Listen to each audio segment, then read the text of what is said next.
하늘의 문을 여소서 이곳을 주목하소서.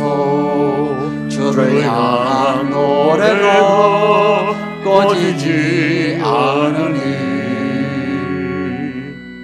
하늘을 열고 보소서. 이곳에 임재하소서. 주님을 기다립니다. 기도의 향기가 하늘에 닿으니 주여 임재하여 주소서. 이곳에 오셔서 이곳에 앉으소서. 이곳에서 드리는 예배를 받으소서. 주님의 이름이 주님의 이름만이 오직 주의 이름만 이곳에 있습니다. 이곳에 오셔서 이곳에 앉으소서. 이곳에서 드리는 예배를 받으소서. 주님의 이름이 주님의 이름만이 오직 주의 이름만 이곳에 있습니다. 전능하신 이 여호와 하나님께서 말씀하사 해 돋는 데서부터 지는 데까지 세상을 부르셨도다. 온전히 아름다운 시온에서 하나님이 빛을 비추셨도다. 우리 하나님이 오사 잠잠하지 아니하시니 그 앞에는 삼키는 불이 있고 그 사방에는 광풍이 불리로다. 하나님이 자기의 백성을 판결하시려고 위 하늘과 아래 땅에 선포하여 이르시되 나의 성도들을 내 앞에 모으라. 그들은 제사로 나와 언약한 이들이니라 하시도다. 하늘이 그의 공의를 선포하리니 하나님 그는 심판장이심이로다. 아멘.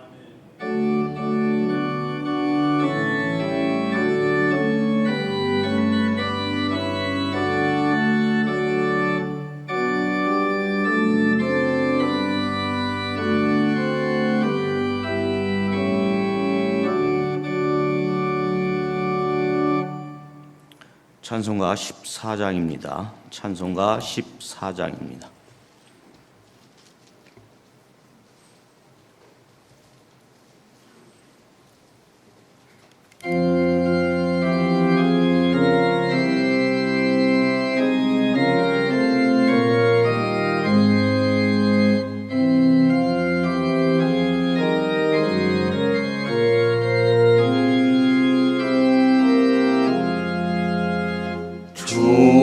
우리 하나님 하늘에 계시니 온 천하 만민 주 앞에 찬송하네. 이 천지 만물도 주 앞에 엎드려 그 거룩하신 이름을 늘 높이네. 주 언약하신 것 끝까지 지키니 저 하늘나라 향하여 곧 가리라. 주 얼굴 배울 때 내 마음이 기쁘고 영원히 주의 영광을 찬양하리. 왕의 왕 되신 주 하늘에 계시니 이 세상 죄악이 이기실 구주 예수 저 천군 천사들 주미하고서 무성도 함께 영원히 늘 섬기는 성삼일체께 승리한 노래들 다 기쁜 소리 높여서 감사드려 창조주 하나님 내 주님 되시니 주 앞에 나도 엎드려 경배하네.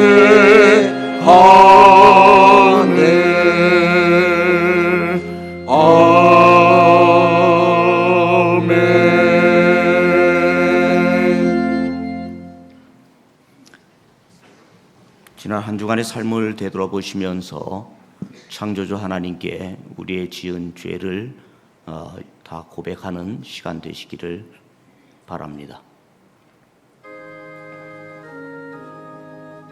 아버지 하나님, 저희 어려운 가운데서 저자하시는 주님의 자녀로 하면서 너무나 연약하고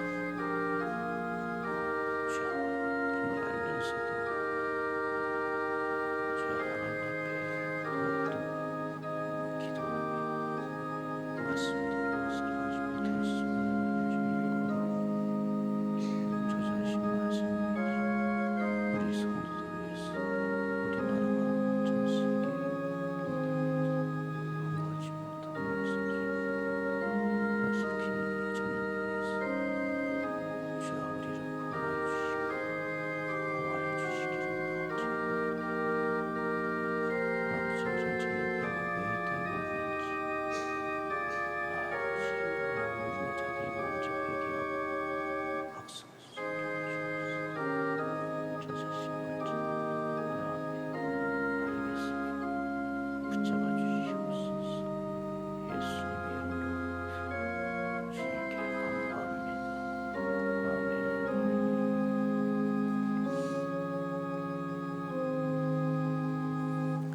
나는 전능하신 아버지 하나님 천지의 창조주를 믿습니다. 나는 그의 유일하신 아들 우리 주 예수 그리스도를 믿습니다. 그는 성령으로 잉태되어 동정녀 마리아에게서 나시고 본디오 빌라도에게 고난을 받아 십자가에 못 박혀 죽으시고 장사된 지 사흘 만에 죽은 자 가운데서 다시 살아나셨으며 하늘에 오르시어 전능하신 아버지 하나님 우편에 앉아 계시다가 거기로부터 살아있는 자와 죽은 자를 심판하러 오십니다. 나는 성령을 믿으며 거룩한 공교회와 성도의 교제와 죄를 용서받는 것과 몸의 부활과 영생을 믿습니다. 아멘. 찬송가 285장입니다. 찬송가 285장입니다.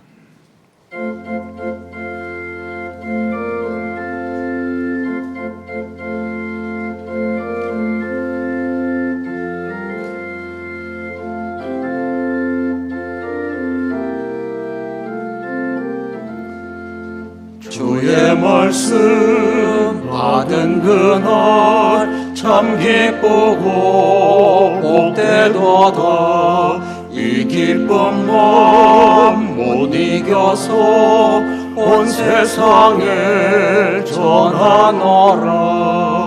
기쁜 날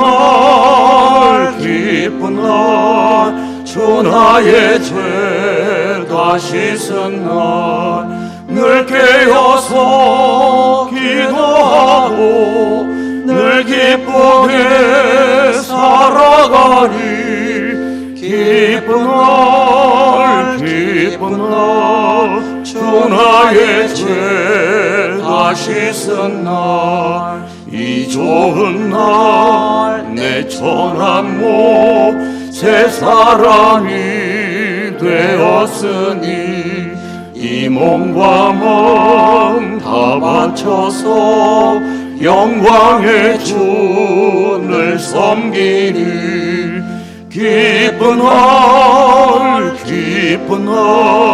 주 나의 죄 다 씻은 날 늘 깨어서 기도하고 늘 기쁘게 살아가리. 기쁜 날 주 나의 죄 다 씻은 날 새 사람 된 그날부터 평안한 마음 늘 있어서 이 복된 말 전하는 일 나의 본분 삼았도다. 기쁜 날 주 나의 죄 다 씻은 날 늘 깨어서 기도하고 늘 기쁘게 살아가리.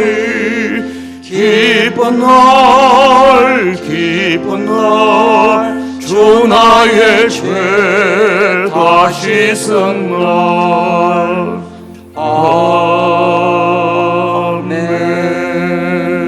아멘.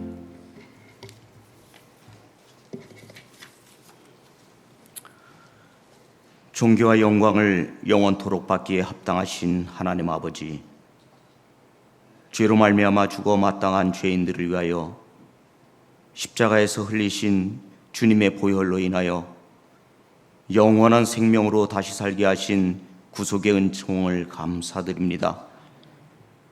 이 은총으로 죽음 속에 있던 이 땅의 역사가 새로워지고 멸망의 저주 아래에 있던 우리 인생이 새 삶을 찾은 그 크신 사랑에 감격하여 이 거룩한 주일에 마음을 다하고 목숨을 다하고 뜻을 다하여 창조주 하나님께 예배하오니 영광받아 주옵소서. 한 주 동안 세상에 나아가 살면서 알고 지은 죄, 모르고 지은 죄를 주님 앞에 고백할 때 용서해 주시고 우리에게 죄 지은 자도 용서할 수 있는 넓은 아량을 베풀게 하옵소서. 코로나 바이러스로 공허하고 혼란한 세상에 살지만 주님의 보호하심으로 건강을 지켜주셔서 예배자로 나왔습니다. 세계적인 전염병의 대유행으로 세계 경제가 흔들리고 있습니다. 자국민을 보호하기 위하여 나라마다 방역에 힘쓰고 이동을 제한하고 의료진들이 힘쓰고 있지만 가을에는 또다시 유행할 것이라고 합니다. 우리 앞에 높고 높은 산이 가로막힌 것 같고 거센 파도가 치는 것 같습니다. 하나님의 자녀들에게 헤쳐나갈 수 있는 굳건한 믿음을 주옵소서. 사회적으로도 많은 사건들로 인하여 걱정되는 일들이 많지만 영육 간의 풍성한 은혜 주심을 감사드립니다.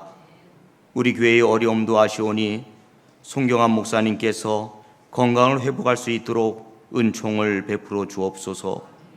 한국 교회가 신학적으로 매우 혼란한 시대임에도 우리 교회는 선조들의 신앙을 따라 말씀을 붙잡고 살아가게 하심으로 바르고 건강하게 성장할 수 있게 하심을 생각할 때 하나님의 놀라우신 축복임을 믿습니다. 서울 성경신학대학원 대학교에서 총장님과 교수님들을 통하여 훌륭한 신학생들을 키워주셔서 각자 섬기는 교회에서 빛과 소금의 사명을 잘 감당하게 하옵소서.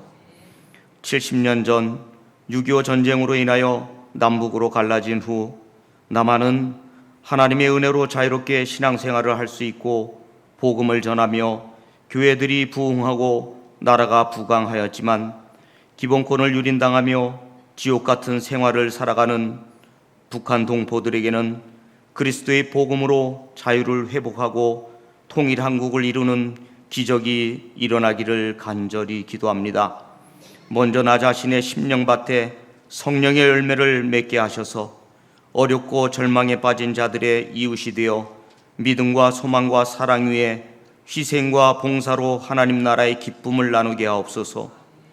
저희 믿음에 부족한 부분을 채워주시고 건강을 잃고 고통 중에 계신 성도들을 치유하여 주시고 우리나라의 정치인들이 하나님을 두려워하는 마음으로 바른 정치를 하게 하시고 어려움을 겪고 있는 국민들이 하나님을 바라볼 때 새로워지는 변화가 일어나게 하옵소서. 오늘도 말씀을 증거하시는 목사님께 영력을 7배나 부어주시고 이 시대에 꼭 필요한 생명의 말씀으로 은혜 받는 시간 되게 하여 주옵소서. 찬양을 드리는 김수경 자매의 찬양이 하나님께는 영광이요 듣는 성도들에게는 은혜가 되게 하여 주시고 교회 학교에서 예배드리는 교사들과 학생들에게도 한결같은 은혜로 채워 주옵소서. 우리를 질병 가운데 보호하여 주시는 예수님의 이름으로 기도하였습니다. 아멘.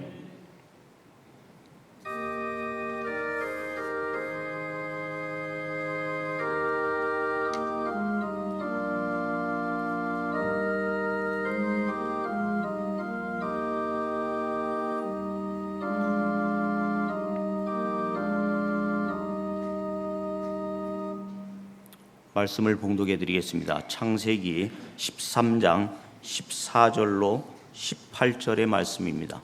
창세기 13장 14절로 18절. 제가 가지고 있는 성경은 16페이지에 있습니다.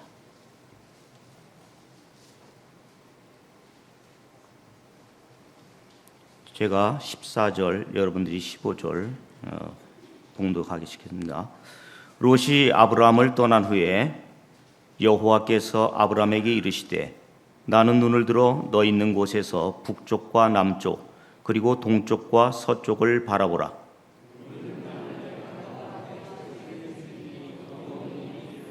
내가 내 자손이 땅의 티끌 같게 하리니 사람이 땅의 티끌을 능히 셀 수 있을진데 내 자손도 세리라.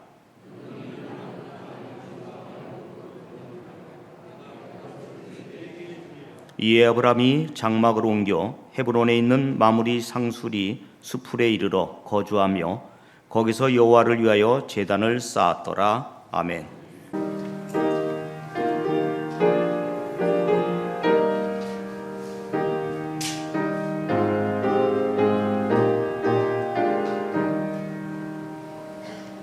나 예수께 조용히 내 모든 짐 내려놓고 주 십자가 사랑을 입어 죄 사함을 너 받으라. 너 예수의 은혜를 입어 내 슬픔이 없어지리. 내 이웃을 늘 사랑하여 너 받은 것 거저주라. 주 예수께 조용히 나가 내 마음을 쏟아놓으라. 늘 은밀히 보시는 주님 큰 은혜를 베푸시리. 주 예수를 친구로 삼아 늘 내 옆에 모시어라. 그 영원한 생명샘물에 내 마른 목 죽이어라.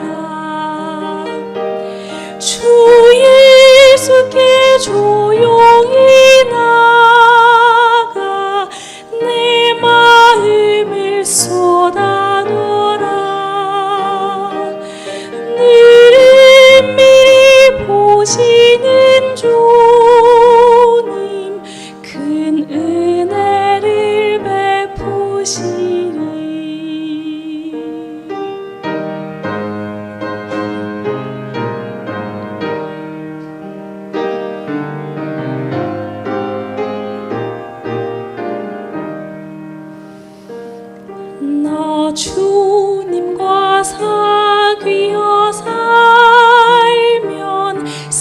생명이 넘치리라. 주 예수를 찾는 이 앞에 참 밝은 빛 비추어라. 주 예수께 조용히 나가 내 마음을 쏟아놓으라. 미리 보시는 주님 큰 은혜를 베푸시리. 큰 은혜를 베푸시리. 큰 은혜를 베푸시리. 찬양 감사합니다. 이 시간 현유광 목사님께서 나오셔서 하나님을 예배하는 기쁨이라는 제목으로 말씀을 증거해 주시겠습니다. 할렐루야, 하나님을 찬양합니다. 오늘도 여러분과 함께 예배하며 저에게 주신 하나님의 말씀에 은혜와 진리를 여러분과 함께 나누게 되어서 매우 기쁩니다. 오늘 우리가 읽은 창세기 13장 14절부터 18절까지를 가지고 하나님을 예배하는 기쁨이라는 제목으로 증거하려고 합니다. 이 예배 자리에 나온 여러분, 여러분의 마음에 기쁨이 있으십니까? 예, 모두들 기쁨이 있으실 줄로 믿습니다. 우리가 믿는 하나님, 우리가 섬기는 하나님, 우리가 예배하는 하나님은 어떤 분이실까요? 여러분이 다 각자 내가 믿는 하나님은 이런 분이다 하는 것을 다 가지고 계실 것입니다. 특별히 우리가 읽은 창세기는 하나님에 대해서 가장 간략하게 또 분명하게 보여주는 성경책입니다. 여러분이 지금 50세가 넘으셨다면 창세기를 적어도 한 100번 이상은 읽고 또 창세기를 또 좀 깊이 공부하는 그런 시간을 마땅히 가졌어야 합니다. 여러분 중에 그런 분이 있으신가 모르겠습니다. 하여간 오늘 말씀에서 우리는 어떤 하나님을 예배하는가, 또 우리가 그 하나님을 예배하기 때문에 우리에게 어떤 기쁨이 있을 수 있는가에 대해서 증거하려고 합니다. 창세기는 모두 몇 장으로 되어 있습니까? 모두 50장으로 되어 있죠. 50장으로 되어 있는데 창세기 1장과 2장에는 하나님의 천지 창조를 우리에게 증거하고 있습니다. 하나님의 천지 창조를 통해서 우리는 어떤 하나님을 보게 됩니까? 우리는 전능하신 하나님, 지혜로우신 하나님을 만나게 됩니다. 우리가 믿는 하나님, 우리가 예배하는 하나님, 그 하나님은 전지전능하시고 지혜로우셔서 우리의 삶을 가장 완전하게 돌보시고 인도하시는 하나님이십니다. 그렇기 때문에 우리는 그 하나님을 예배할 때 기쁨을 누리게 됩니다. 창세기 3장부터 11장에 가장 강조되고 있는 하나님의 성품은 공의로우신 하나님이십니다. 하나님은 범죄한 아담과 하와를 책망하시고 벌하십니다. 하나님은 죄에 대해서는 엄격하게 벌하시는, 진노하시는, 저주하시기까지 하시는 하나님이십니다. 하나님은 또한 우리가 하나님 앞에서 올바르게 살 때 우리를 인정해 주시고 칭찬해 주시고 격려해 주시는 하나님이십니다.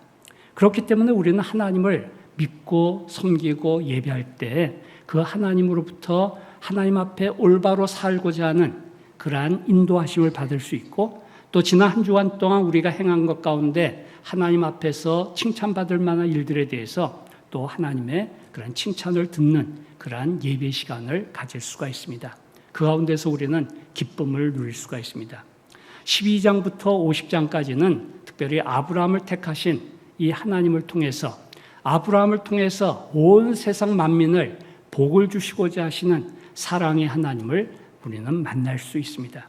하나님은 진노 중에라도 긍휼을 잊지 않으시는, 그의 저주 가운데서 우리를 건져주시는 구원의 하나님, 사랑의 하나님이십니다.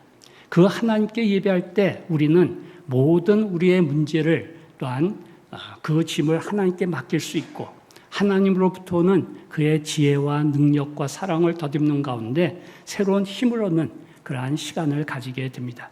그렇기 때문에 우리는 예배할 때 기쁨이 없을 수가 없습니다. 예배하는 가운데 우리는 풍성한 기쁨의 은혜를 누릴 수가 있습니다. 오늘 말씀 창세기 13장 14절은 롯이 아브라함을 떠난 후에라는 말로 시작합니다. 롯이 아브라함을 왜 떠났을까요? 롯이 아브라함을 떠난 다음에 아브라함은 어떤 형편에 있었을까요? 아브라함과 롯은 이 가나안 땅에 흉년이 들었기 때문에 먹을 것이 없어서 먹을 것이 그래도 남아있다고 하는 애굽으로 이집트로 내려갔지요. 이집트로 내려갈 때 아브라함에게는 고민이 하나 있었습니다. 그것은 자기의 아름다운 아내 사레가 참 너무나도 아름답기 때문에 사레 때문에 자기가 목숨을 잃을지도 모른다고 하는 그런 두려움에 사로잡히게 되었습니다. 하나님은 분명히 아브라함에게 너를 저주하는 자에게 내가 저주를 내리고 너를 축복하는 자에게 내가 복을 내리겠다고 분명히 하나님께서 아브라함을 보호하시겠다고 약속해 주셨지만 아브라함은 현실에 부닥쳐서 그것이 믿어지지 않았기 때문에 꼼수를 생각해낸 것입니다. 드디어 애굽에 도착했을 때 아브라함의 아내 사라의 미모가 그 소문이 바로왕의 궁전에까지 들어가게 되었죠.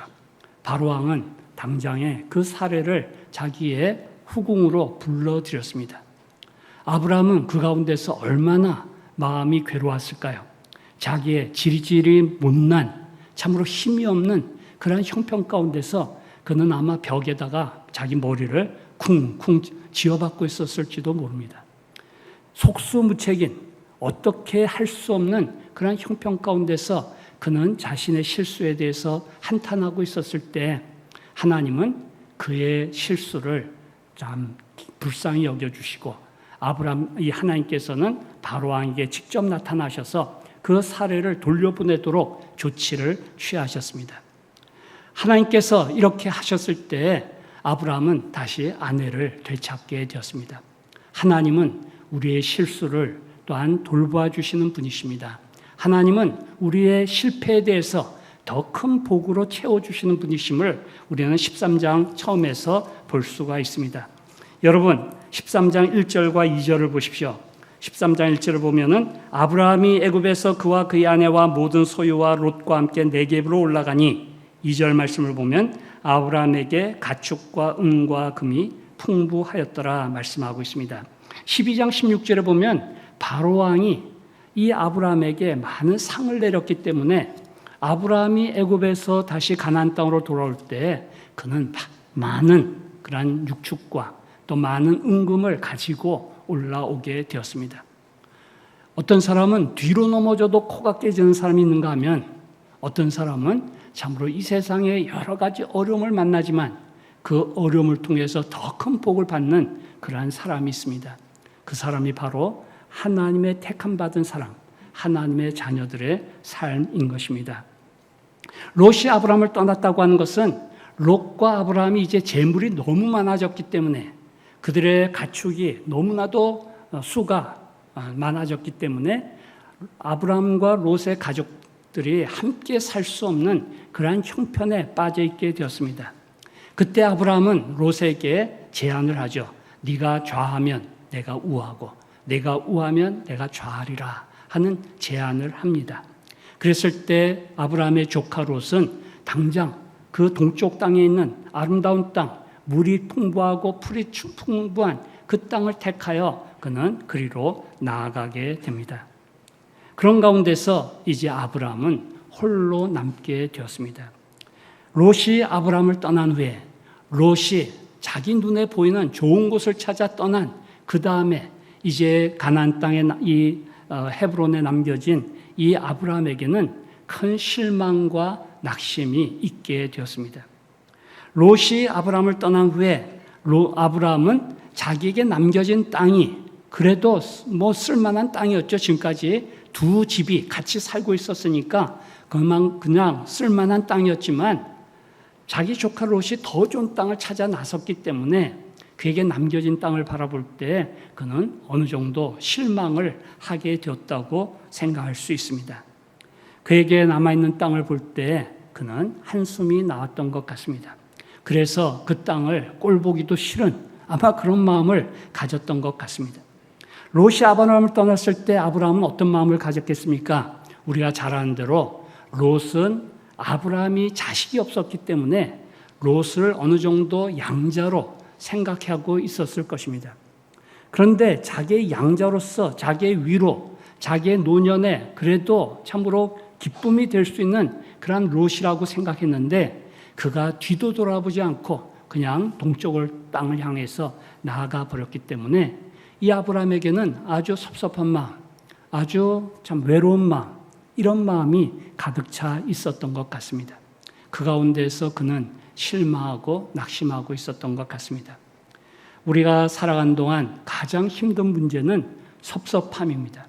내가 너에게 얼마나 해줬는데 넌 나에게 해준 것이 무엇이냐 하는 생각은 우리의 힘을 잃어버리게 만들고 낙심하게 만들고 좌절하게 만듭니다. 이러한 형편에 아브라함은 있었습니다. 아브라함은 더욱이 신앙생활을 시작한 지가 한 5년쯤 되었으리라고 짐작합니다. 아브라함이 창세기 12장 4절에 보면 75세에 신앙생활을 시작했다고 합니다.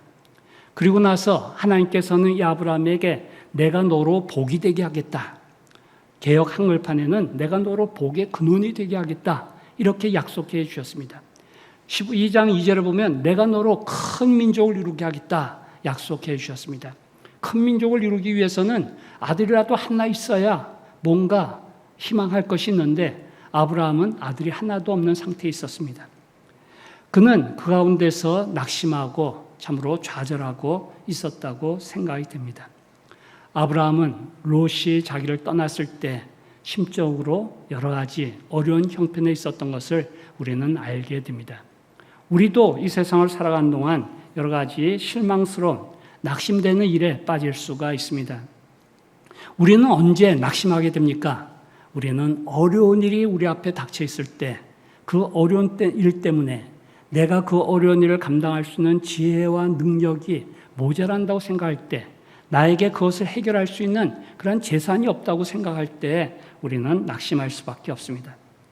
우리는 언제 낙심합니까? 나의 소원이 잘 이루어지지 않는 것 같을 때, 나의 꿈이 속히 이루어지지 않을 것 같은 때에 우리는 낙심하게 됩니다. 내 마음에 바라는 소원이 있는데 내가 그 소원을 하나님 앞에 가지고 나가서 지금 몇 년째 기도하는데 하나님께서 그 소원을 이루어 주실 생각을 하지 않는 것 같이 느껴질 때 우리는 낙심할 수밖에 없습니다. 우리는 언제 낙심합니까? 내가 믿음으로 내가 선을 행하고 믿음으로 내가 하나님을 위해서 어떤 일을 좀 해보려고 했는데 그 일에 대해서 사람들이 무관심하고 알아주지 않을 때 우리는 낙심할 수밖에 없습니다. 내가 하나님을 위해서 많은 헌금을 했는데도 불구하고 나에게 하나님께서 물질적인 보상을 해주지 않는 것 같을 때 우리는 낙심하게 됩니다. 내가 큰 마음을 먹고 교회에 큰 헌금을 했는데 참으로 아무도 알아주지 않고 또 그 헌금에 대해서 하나님께서 나에게 복을 주지 않으실 때 우리는 실망하고 낙심하게 됩니다. 아브라함이 롯이 그를 떠났을 때 낙심하고 좌절했던 것처럼 우리도 때로 이런 실망과 낙심에 빠져 괴로워할 때가 있습니다. 롯이 아브라함을 떠난 후에 아브라함은 어떤 모습을 하고 있었을까요? 제가 추측해 보니까 이 아브라함은 아마 두 손을 머리 뒤로 끼고 땅을 바라보고 땅바닥에 털썩 주저앉아서 한숨을 푹푹 쉬고 있었을 것 같습니다. 여러분이 성경을 읽으실 때 성경의 인물의 표정을 한번 생각해 보시면 그 사람의 마음을 느낄 수가 있습니다. 성경을 읽어가면서 이 사람이 어떤 표정을 하고 있었을까? 어떤 모습을 하고 있었을까? 한번 상상해 보시기 바랍니다.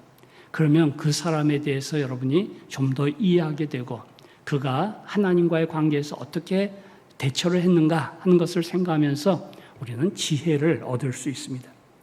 롯이 아브라함을 떠난 후에 그는 참으로 아마도 참 이 우울증에 가까운 그러한 증세를 보였던 것 같습니다.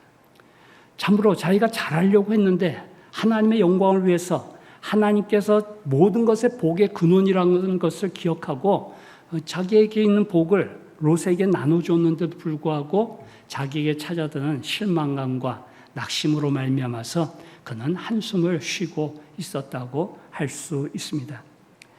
그런 가운데서 하나님께서 그에게 말씀하십니다. 저는 이 말씀을 읽으면서 하나님이 찾아오셨다 그 말이 있으면 좋을 것 같은데 하나님이 찾아오셨다는 말이 안 나옵니다. 그것을 볼 때 하나님은 아브라함과 항상 같이 있으셨다, 같이 계셨다는 것을 짐작하게 됩니다.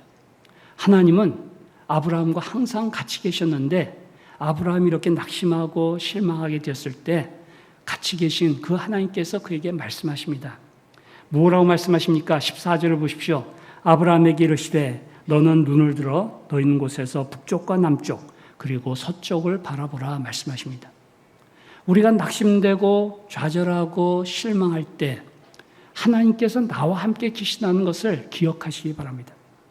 하나님께서 왜 우리와 항상 함께 하십니까? 예수 그리스도 임마누엘을 우리에게 주셨기 때문에 하나님은 우리와 항상 함께 계시는 분이십니다. 문제는 무엇이냐면 우리가 그 하나님의 존재를 잊어버리고 무시하고 살기 때문에 우리는 그 은혜를 누리지 못한다고 생각할 수 있습니다. 그렇기 때문에 여러분이 낙심이 될 때, 괴로울 때, 참으로 희망이 없어 보일 때 여러분이 침묵하는 가운데 나와 함께 하시는 하나님을 생각해 보시기 바랍니다. 또 성경을 읽어보시기 바랍니다. 또한 묵상을 해보시기 바랍니다. 성령님하고 성령님의 이름을 부르시기 바랍니다. 그러면 하나님께서 여러분에게 하시는 말씀을 들을 수가 있습니다.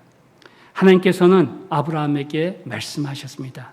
오늘도 하나님께서는 우리에게 말씀하십니다.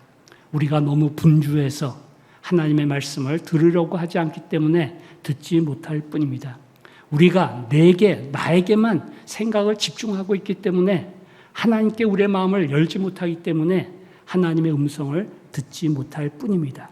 그렇기 때문에 여러분의 마음이 낙심될 때, 여러분에게 희망이 없다고 생각될 때 고요한 중에 계시는, 은밀한 중에 계시는 하나님께 나아가시기 바랍니다. 그리고 그에게 말씀해 주시라고 부탁하시기 바랍니다. 염려라고 하는 것은 무엇이냐면 염려라고 하는 것은 해결책이 없는데도 불구하고 그 문제를 붙들고 있는 것이 염려입니다. 하나님은 우리에게 염려하지 말라 그러셨지 생각하지 말라고 하지는 않으십니다. 생각이라고 하는 것은 해답을 찾는 과정입니다. 그렇기 때문에 우리는 어려운 문제를 만날 때 생각해 보아야 합니다. 하나님의 말씀을 생각하고 또 성령님께 기도해야 됩니다. 하나님께 기도해야 됩니다. 그럴 때 우리는 해답을 찾고 그 문제를 해결할 수가 있습니다. 그런데 내 생각에 집중해서 나의 틀 안에 갇혀서 그 문제 해결책이 없는 그러한 상황 가운데서도 자꾸만 그 문제를 붙들고 있을 때 그것은 염려가 됩니다. 그래서 주님은 우리에게 염려하지 말라고 말씀하십니다.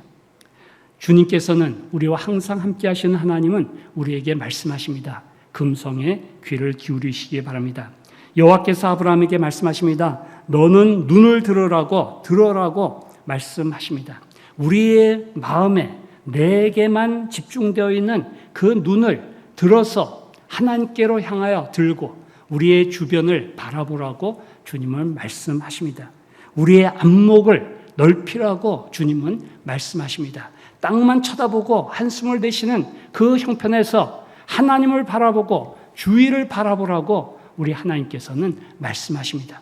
여러분이 고민이 되고 낙심이 되고 염려가 되고 참으로 희망이 없다고 생각될 때 우리는 눈을 들어 하나님을 바라보고 우리 주변을 한번 바라보아야 합니다. 하나님께서는 그에게 말씀하십니다. 15절을 보십시오. 보이는 땅을 내가 너와 내 자손에게 주리니 영원히 이르리라. 영원히 이르리라 말씀하십니다. 여러분 10절, 13장 10절을 한번 보십시오. 아브라함이 네가 원하는 땅을 택하라고 제안을 했을 때 롯은 눈을 들어 바라봅니다.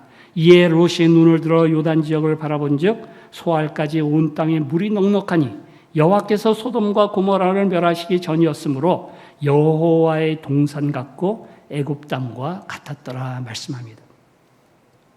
롯은 눈을 들어 바라보았습니다. 그랬을 때 이 자기가 지금 현재 있는 그 헤브론 땅보다 너무나도 좋은 그러한 이 소돔과 고모라가 위치한 이 요단들을 바라보게 되었고, 그 땅은 참으로 여호와의 동산 같고 애굽 땅과 같이 물이 넉넉한 그런 땅이었음을 발견하게 되었습니다. 그 가운데 롯은 요단이 있는 그 뜰을 향하여서 이제 떠나게 됩니다.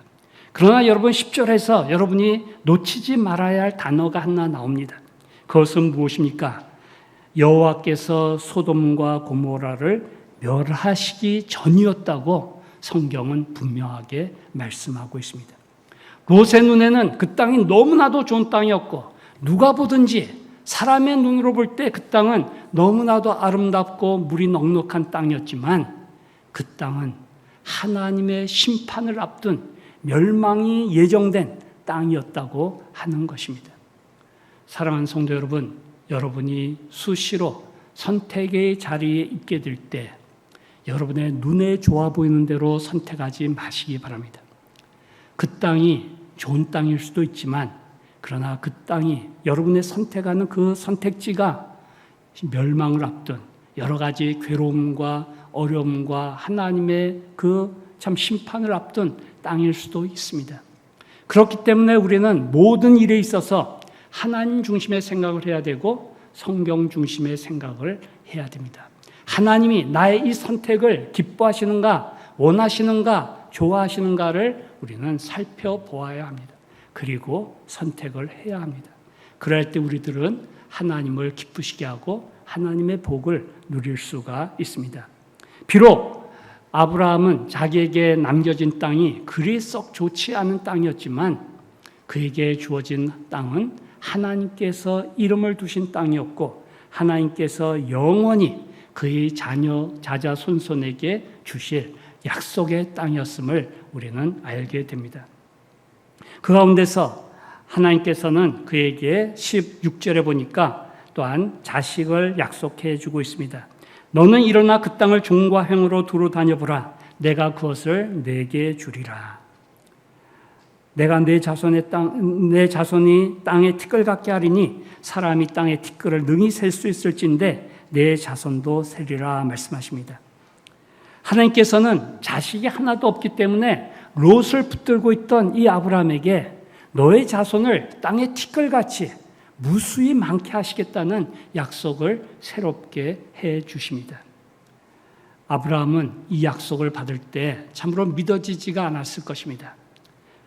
자기의 상식으로 생각할 때 이 일이 도무지 일어날 것 같지 않게 생각이 되었을 것입니다. 그러나 아브라함은 이 하나님의 말씀을 받아들였습니다. 하나님께서 말씀하시니까 그대로 될 것이다 하는 이 믿음을 그는 가졌습니다. 17절에 보니까 하나님께서는 또한 말씀하십니다. 너는 일어나 그 땅을 종과 행으로 두루 다녀보라. 내가 그것을 내게 주리라. 하나님께서는 털뿌덕 그 땅에 주저앉아 있는 이 아브라함을 일으키십니다. 일어나라! 일어나라! 거기에 앉아서 그냥 한숨만 쉬지 말고 일어나라.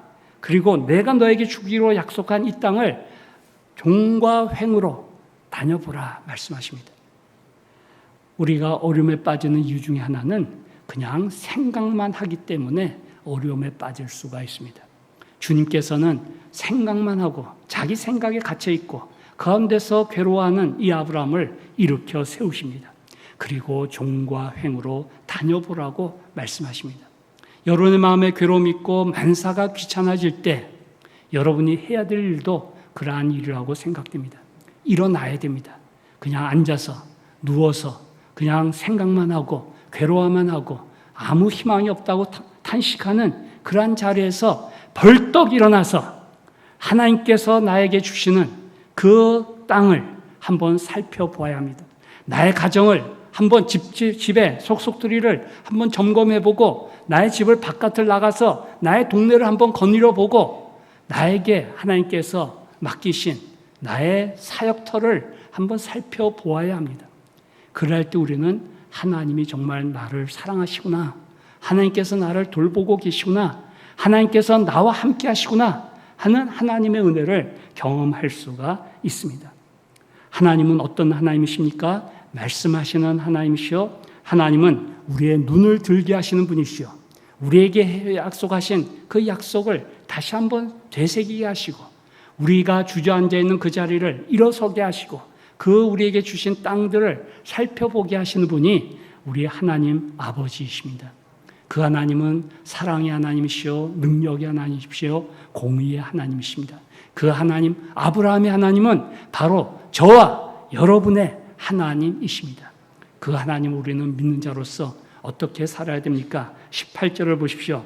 18절 말씀 우리 같이 한번 읽어보겠습니다. 시작. 이에 아브라함이 장막을 옮겨 헤브론에 있는 마므레 상수리 숲으로 이르러 거주하며 거기서 여호와를 위하여 제단을 쌓았더라. 아브라함은 하나님을 만나고 하나님의 말씀을 듣고 하나님께서 자기에게 주시는 새로운 복을, 하나님께서 약속하셨던 그 약속을 새롭게 자신에게 확인해 주셨을 때 그는 그 자리를 일어나서 이제 마므레 상수리 숲으로 가게 되었습니다. 그리고 거기서 여호와를 위하여 제단을 쌓았습니다. 하나님께 예배했습니다. 하나님을 예배한다는 것은 무슨 의미가 있습니까? 하나님을 예배한다는 것은, 아브라함이 예배했던 것은 먼저 하나님은 위대하십니다. 하나님은 전능하십니다. 하나님은 능치 못한 일이 없으신 분이십니다 하는 그 하나님에 대한 찬양과 경배의 그 일입니다. 이 아브라함은 전능하신 하나님께 영광을 돌리며 그의 이름을 송축하였습니다. 나의 모든 형편을 아시는 하나님, 나를 사랑하시는 하나님, 나에게 가장 좋은 것을 주시는 하나님, 능치 못한 일이 없으신 하나님이 나의 하나님이시다 하는 것을 새롭게 깨닫는 가운데 하나님께 감사의 제단, 하나님께 영광을 돌려드리는 제단을 쌓았습니다. 오늘 우리가 드리는 예배도 마찬가지입니다. 우리는 창조의 하나님, 능력과 지혜의 하나님을 찬양하고 예배합니다. 하나님께 나를 사랑하시는 그 사랑을 인해서 하나님께 나의 몸과 마음을 다 드리는 예배를 하는 것입니다.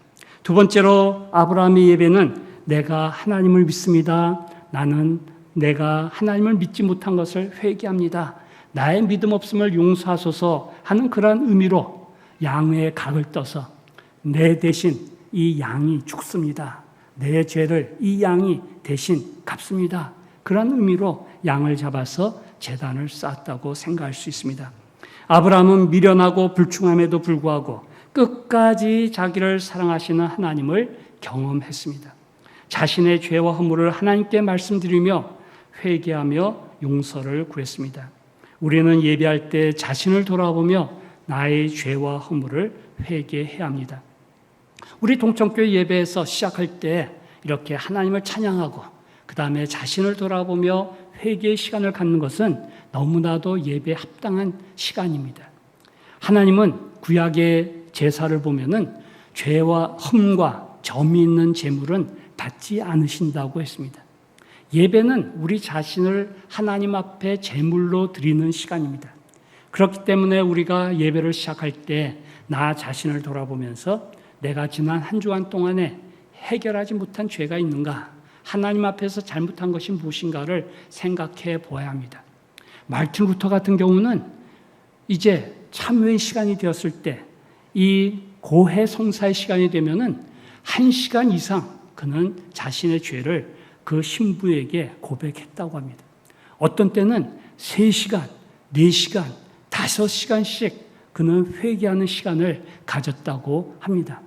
그래서 마르틴 루터가 자기에게 고해 성사를 하러 올 때 그 신부는 진땀을 뺐다고 합니다. 이 마르틴 루터는 자신의 죄에 대해서 굉장히 민감한 사람이었습니다. 우리는 그 정도로 민감하지 못하죠.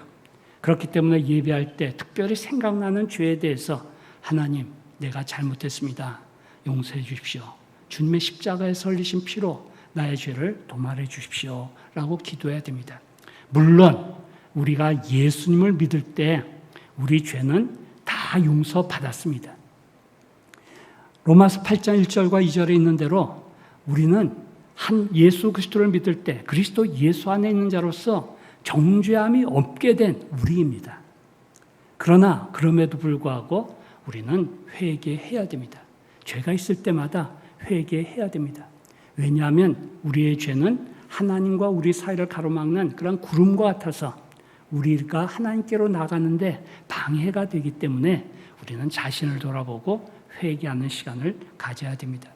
아브라함은 제단을 쌓으면서 자신이 하나님을 믿지 못했다고 하는 이 사실을 고백하면서 자신의 죄를 회개하고 하나님의 용서를 구했습니다.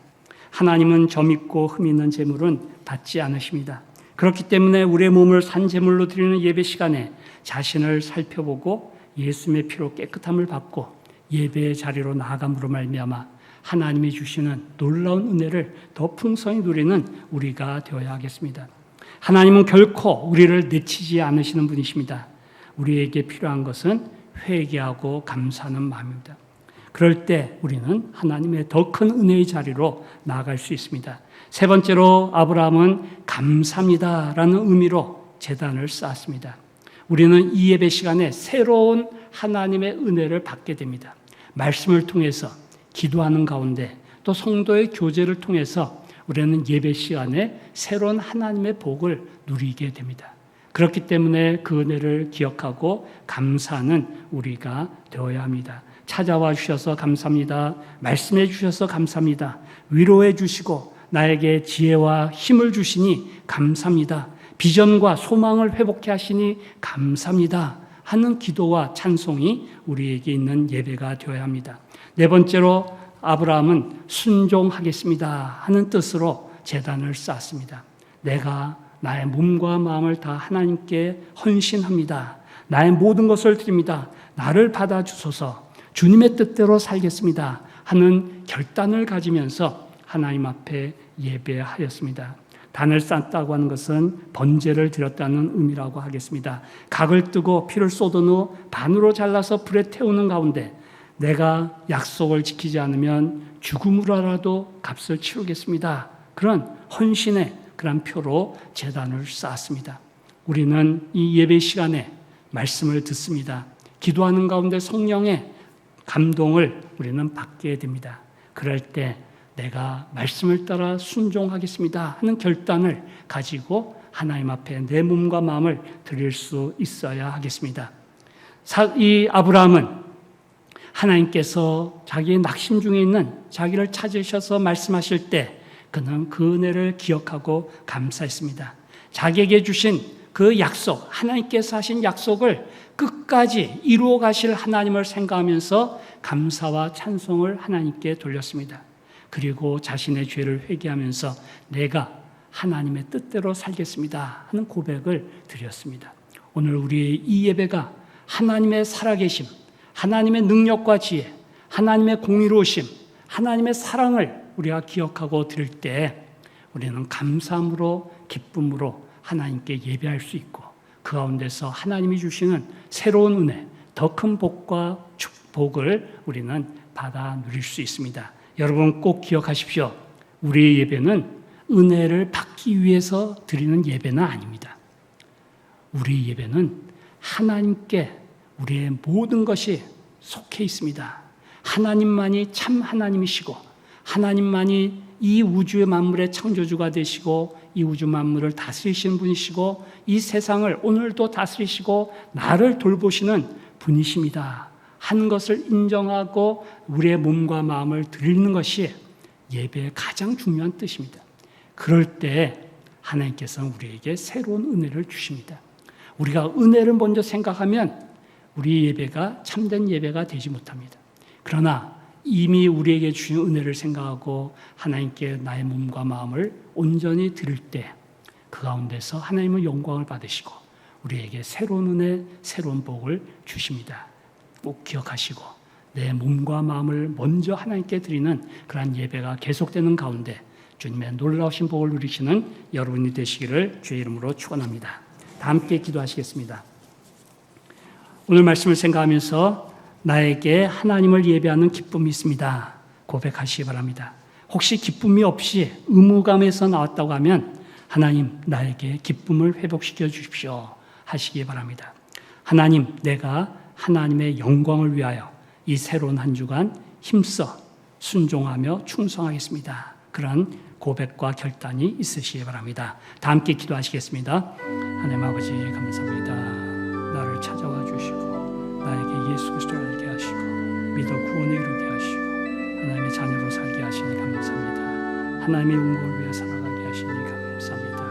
아버지 하나님, 나의 삶에 참 주님을 기억하고 항상 예배하는 자로 살아가겠습니다. 나의 삶을 통하여 영광을 받으시옵소서. 영광을 나타내시옵소서.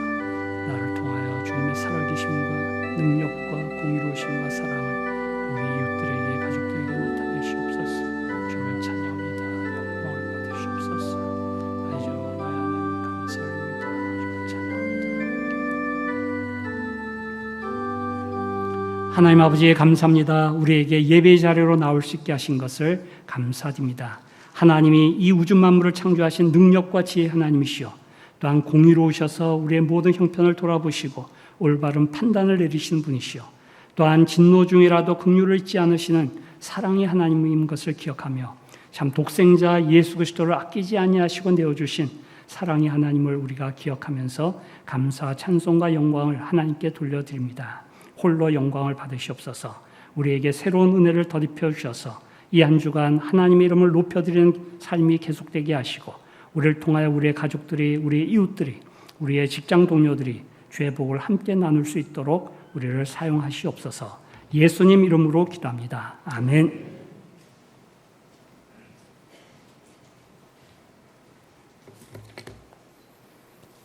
찬송가 65장을 부르시겠습니다. 찬송가 65장입니다.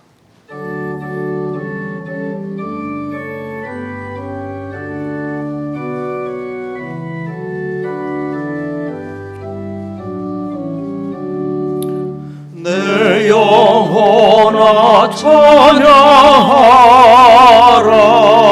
주님 앞에 엎드려 구속하신 넓은 은혜 높이 찬양하여라.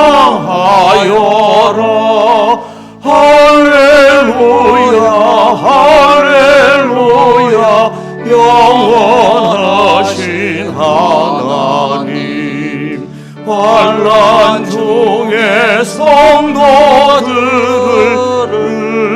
구원하여 주셨네. 노하심은 더디하고 인자하심 넘치니 할렐루야 할렐루야 진실하신 하나님, 우리 약하시는 주 항상 지켜주시고 인자하신 그 손으로 보호하여 주시니 할렐루야 할렐루야 자비하신 하나님, 천사들아 우리 함께 주께 찬양 드리세. 성도들아 모두 모여 주께 경배하여라. 할렐루야 할렐루야 은혜로우신 하나님. 아멘.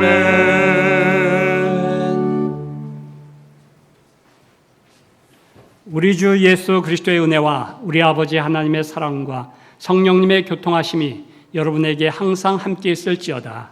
아멘.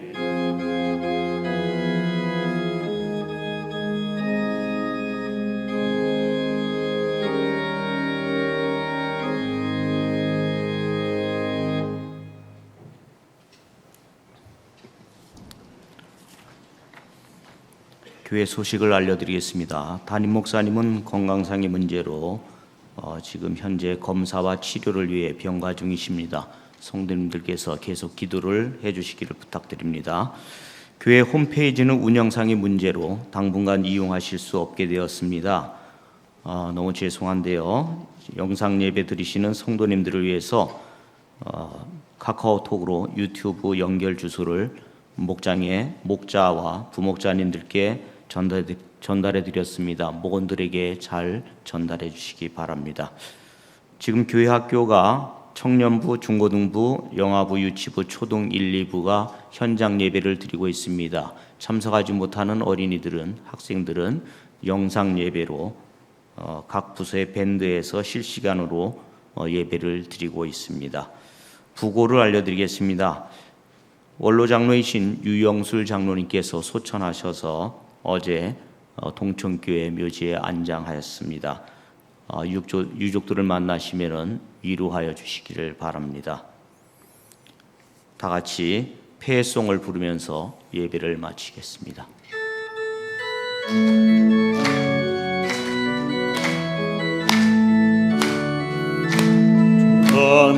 하나님 독생자 예수 날 위하여 오시었네. 내 모든 죄 다 사시고 죽음에서 부활하신 나의 구세주 살아계신 주